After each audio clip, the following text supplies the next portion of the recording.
నేను ఒక నిమిషం మాట్లాడేస్తా. మాట్లాడు.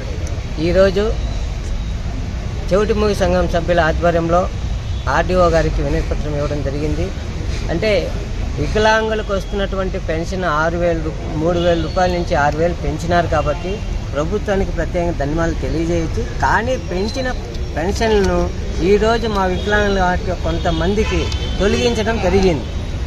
ఆ పెన్షన్లను తిరిగా పునరుద్ధరించి వారికి ఎటువంటి పరిస్థితి ఇబ్బంది కలగకుండా ముందు ఇస్తున్నటువంటి ప్రతి ఒక్కరికి కూడా పెన్షన్దారునికి పెన్షన్ ఇవ్వాలనేసి మా చెవిటిమూగ సభ్యుల తరఫున ఈరోజు మేము ప్రభుత్వాన్ని డిమాండ్ చేస్తున్నాం.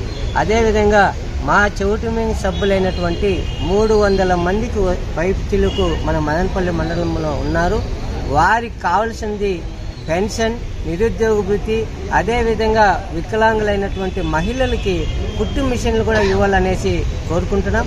అదేవిధంగా మనకు రావాల్సినటువంటి నిరుద్యోగ వృత్తి అయితేనేమి, మహిళకి రావాల్సిన 1500 అయితేనేమి, ప్రతి ఒక్కటి కూడా మా చెవిటిమూగ సంఘ సభ్యులకి ప్రతి ఒక్కటి ఇవ్వాలనేసి ఇచ్చి తీరాలనే కూడా ప్రభుత్వాన్ని మేము ఈరోజు డిమాండ్ చేస్తున్నాం.